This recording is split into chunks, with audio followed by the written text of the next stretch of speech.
আসসালামু আলাইকুম দর্শক, রাজাস কিনে লইছি 16 কিনছি, 5 কেজির উপরে ওজন হইবে। আব্বা এই কই গেছিলেন? আরে মাছ খেতে গেলাম। মাছ কেনা লাগবে না, মাছ তো পাইও নাই। এই যে রাজাস লইছি ধরেন। হ্যাঁ, একটা কামের কামই করছে বেটা। আরে আল্লাহ, এই হাঁসটাও তো অনেক বড় হাঁস। এ তো একটা কাজের কাম করছে। কয় আবার লাল বুনা খাইবে, লাল বুনা খাইবে ও। খামু আজ কালা বুনা। কালা বুনা ভালো হইবে, এই দেখছো বৌমা কেছে কালা বুনা ভালো হইবে। রাজা হাঁসের মাংসটা দইয়ে করতে লইছি, আমি কালাবুনো করব। মাংসে আন সব মশলাগুলো মাখিলাম।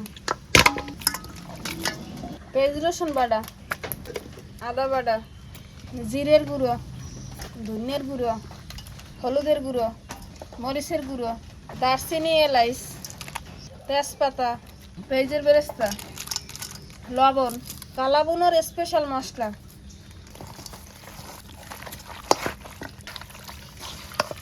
এবার মাংসটা চুলোয় দিয়ে দিলাম।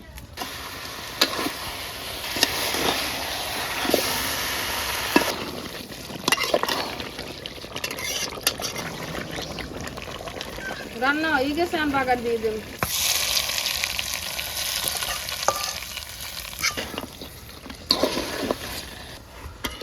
কালাবুনো রান্না করা শেষ, এবার উঠে গেলাম। রাজাসের কালা বুনা বৌমায় রান্ধে দেছে। এখন আফরিন আর আমি খাইতে বইছি। তুমি কামটা করলা কি বাবা আনলা রাজা আজ তুমি আমার লাই খাইতে বলে বাবার লাই হে খাইবে হ্যাঁ, হে খাইতে পারবে না, খাইবে হ্যাঁ, আগে তুমি আর আমি খাইয়ে লই। দাদা রান সাইডে তুমি হ্যাঁ, একটা side- খাও, আমি তিনটা খাও। সাইডে রান না, দুইটা রান। আরেকটা এখন ওই গোস্ত ছুটে গেছে, হাড্ডি বেরিয়ে গেছে, এখন বুঝা যায় রানের মতন। দর্শক, কালাবুনাই মানে কালা হইলেই কালাবুনা হয় না, এটা হচ্ছে অথেন্টিক কালাবুনা। এটা কিন্তু বরিশালে কালাবুনা, কিন্তু স্বাদ কিন্তু ঢাকায় কালাবুনার মতনই। তোমারই রান্না দিলাম, আমিও একটা লইলাম। এই লো, খাও। এই বিসমিল্লাহ। মজা হয়েছে। হ্যাঁ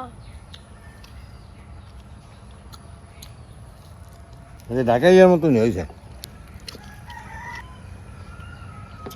বাবা আমারে তো দাদা দুইটা রান্নাছে, তুমি এইটা খাইয়ে দেখো। দেও। বিসমিল্লাহ, দারুণ মজা। দর্শক ভালো থাকেন, সুস্থ থাকেন।